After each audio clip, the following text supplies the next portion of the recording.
Well, hey everybody, Captain Dave Schneider, It's a Guide's Life, and here we are. Time for another tutorial. This one is going to be coming from the Fernelius household once again. A special shout out to my dear friends Abby and Justin. I've totally demolished the area here. Maybe I'd shoot a little B-roll and show you just how bad this is. But in any case, it took me about 2.5 hours to set this up.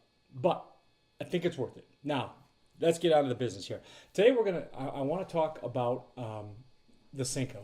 And of course the Senko it's an interesting thing because the Senko is actually a company's name.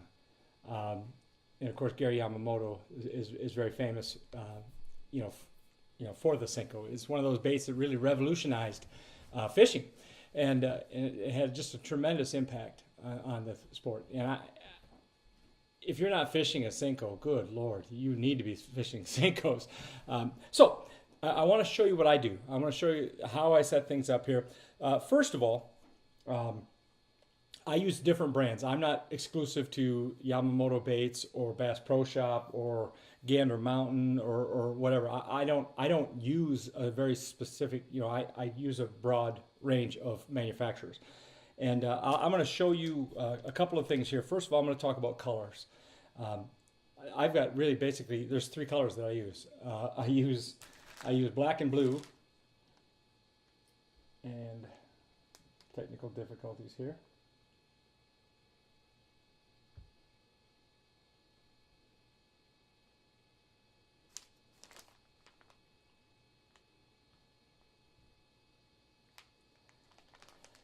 And I want to talk to you about color. And when it comes to color, I only have 3 or 4 colors that I actually use, on a typical trip. Now, the first one I'm going to show you here is black and blue, and this is a Yamamoto bait, and this is just the standard 5-inch Senko, and this is the black and blue.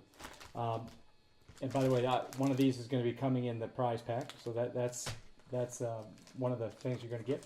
The other is a green bait. Now, I don't care if it's watermelon red. I don't care if it's got gold flake or black flake. You need something in the green shade, and this is also a Yamamoto bait. Now, I depart from there just a little bit, and I like the Bass Pro Shop, and this is specifically, I buy one color, just one color for this thing, and this is called Okeechobee. And what's interesting about it is it's a sapphire and green, and it's really kind of a neat mix of the blue and green here. And this bait has worked in a lot of places besides Okeechobee, but you can see here that this is a really nice color combination. And Bass Pro Shop did a really nice job on that bait. I'm going to put a bag of each of these sizes. I'm going to give you a bag of these. These are the 6-inch, I believe, or a 7-inch. Those are the big 6-inch ones right there. These must be the 5-inch on the Yamamoto. Now here is the 5-inch, or the 5-inch version of that same bait, and that's of course going to go in the prize pack as well. But now here's where things get a little silly. I also like the 4-inch Senko. There's times when this is the way to go. I don't usually fish this one weightless. When I'm fishing this one, I usually have some weight on it, and I don't wacky rig it because it's too short for that. And then of course I have the 3-inch Senko, and this again is a really important one. Now this one here, I like to drop shot it. I'll put it in a drop shot rig, hook it from one end. I've even been known to wacky style it in the drop shot rig. But this is a good bait to do that with. It's got the when you wacky style it on a small hook, it's got just enough action. But most of the time, I fish it Texas rig on a drop shot. Okay. And then finally, I've got, and there's not a whole lot of these left in here. I got one left in this package here, but this is called the Sticko, and this is another Bass Pro Shop. And this little guy here, I believe it's the 3-inch as well. But this guys, I'm going to give it to you straight up. That is my #1 drop shot bait right there. I've got a couple of other things I use, which I'm not going to tell you about right now. But when it comes to the Senko style baits, that's the ticket right there. All right. So that's colors and whatnot. Now let's talk hooks. The thing you need to understand about hooks is, and we're going to talk about the weightless rig first. The thing you need to understand about the hooks is is that bigger hooks, smaller hooks, they weigh differently, right? And the rate of fall is important. If you don't want your bait falling real fast, then you need to probably use a lighter hook. And here here's a good example of let's put it up here. This is a good example of a 3/0 hook here. It's lightweight and it's very small, or very, very thin rather, and consequently it's very lightweight, right? And I'm gonna rig this Texposed, just like that. And if I want my bait to fall slowly, that's absolutely the way I'm going to go with that. All right. Now I'm going to go with here comes a 5/0. Actually, the first one was a 4/0. This is a 5/0. It's the same deal. But this is going to give me a little bit faster fall rate, and I'll even go with this smaller Senko. I'll even go sometimes with a 6/0 hook, and that's a big old hook in there. But this hook I almost always use with the bigger Senkos. I don't know if I showed you the big ones here or not. Did I pull them out? Here we go. These are the 7-inch, and these can be. I've got them all the way up to 8 inches as well. But these can be a really good bait, especially in heavy grass. I find that the bigger ones for the largemouth, they like it a lot. So I've shown you 3 hooks, and what I want you to keep in mind is that you choose your hook based on the rate of fall. With a weightless rig, that Senko is going to fall pretty well just like this, okay?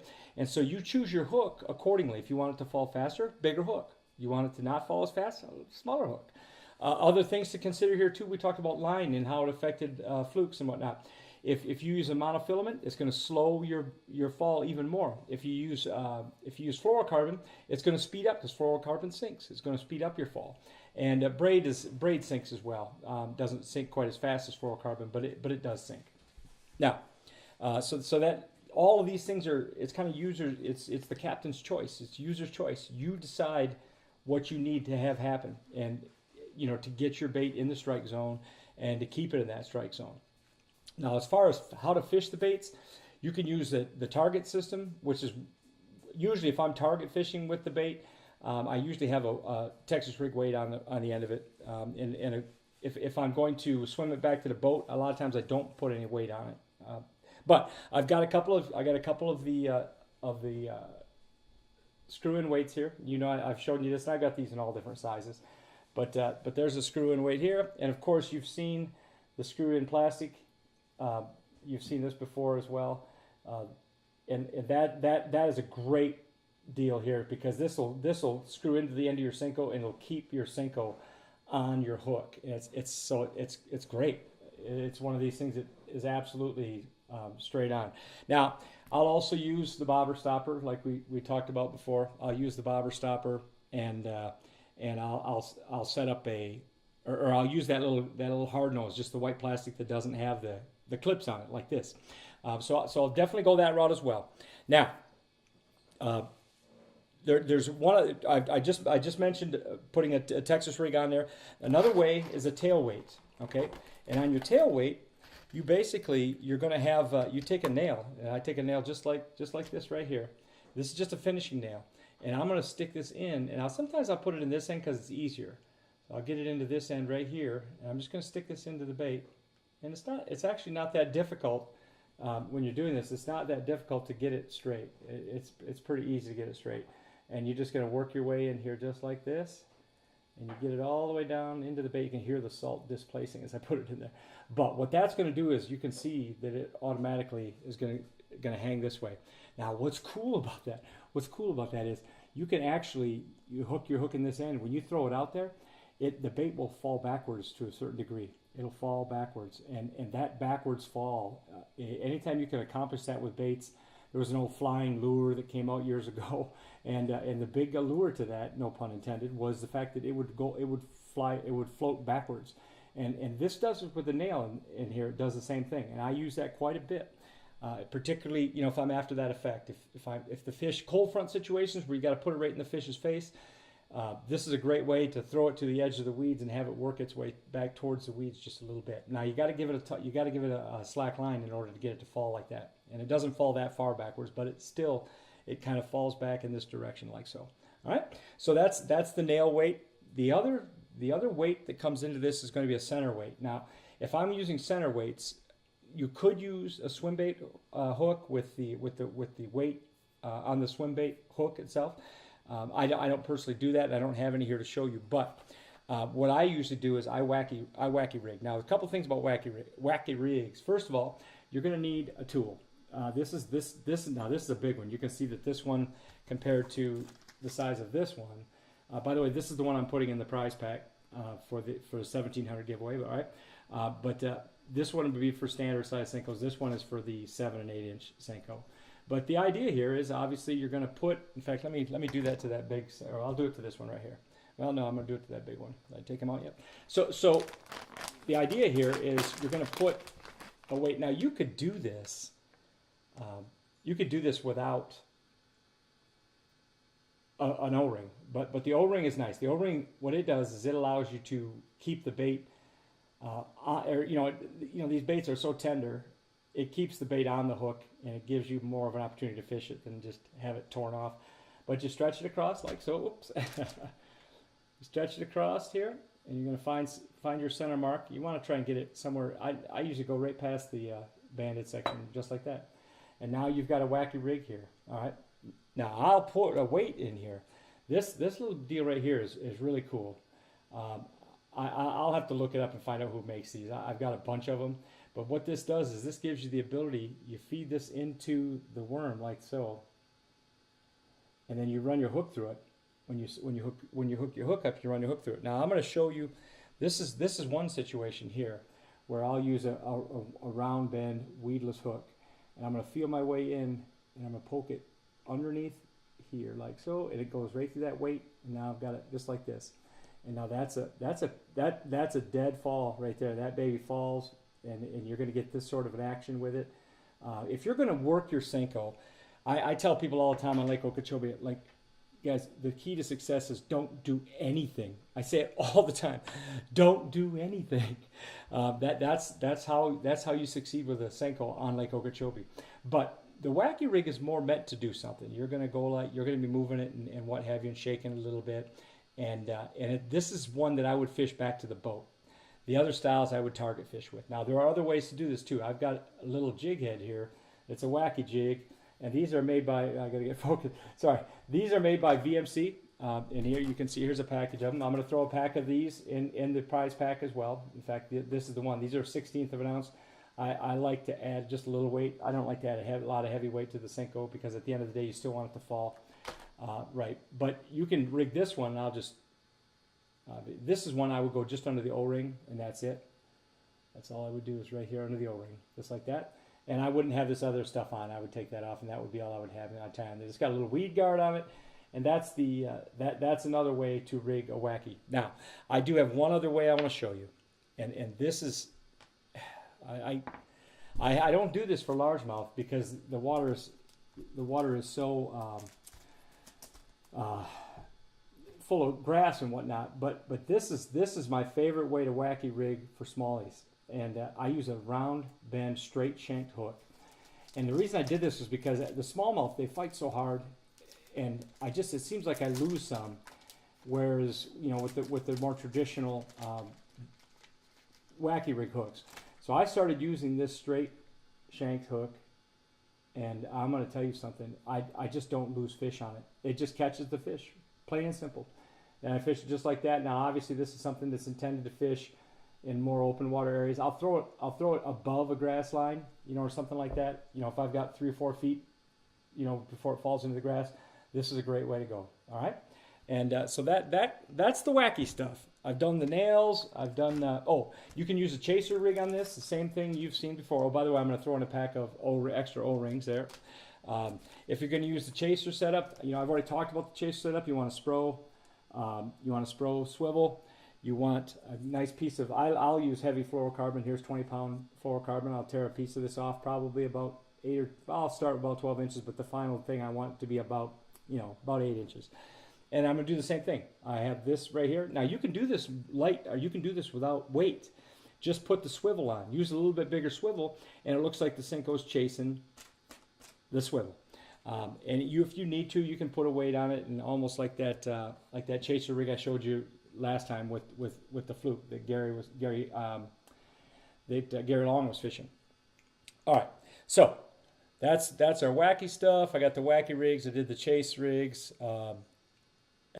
Probably the most important thought that I want to leave you with here is you have to fish a Senko. You absolutely need to have a Senko tied on. I sometimes use spinning gear. Spinning gear, a good stout 7-foot rod at least. I used to use 7.6s, even with my spinning gear. But you want a good 7.3 to 7. I wouldn't go less than 7 foot on a spinning rod. You want to have something like that rigged up. If you know, nice thing about that is I like to, sometimes I'll skip a Senko under docks or around cover, and you just, the spinning gear, I'm really good with that. I haven't mastered the bait cast skipping process like some guys have. I just haven't spent the time to do that. Now, having said that, as far as bait cast equipment goes, same rules. I like a 7 to 7.5 foot rod. I want probably 12-pound fluorocarbon is what I would most likely rig. I may want to go with braid and then use a 10-inch leader, maybe even use the chase scene idea and give me a fluorocarbon leader. That's important. I have some footage from under the water here a few days ago where I had a chase scene with a Senko, and on the camera, you could see the braid and you could see the swivel, but you could not see the line. It really was invisible. You couldn't see the line, and so it was pretty cool. And so I would fish it probably that way on bait cast equipment. Senkos really cast well. They cast good. They got weight to them, and they're easy to cast. So the other nice thing about it too is if you're taking a young person fishing or someone who hasn't fished a lot, the great thing about a Senko is you just throw it out there. If you're around fish, it's going to catch them. And so that's you know, in Michigan, the biggest I caught a 7-pound 10-ounce largemouth in Michigan the year before I left for Florida, and my first day on Lake Okeechobee, I caught an 8.2, very first day, and it was a good one. And I called my friends and said, "That Lake Okeechobee thing it's simple," but of course it wasn't. So the Senko will catch big fish, and that's the point I'm trying to make. I had a fish over 10 pounds on a 3-inch drop shot Senko, and that was on spinning gear. It'll catch big fish. Don't be afraid to throw it out there and get them. Listen, do me a favor.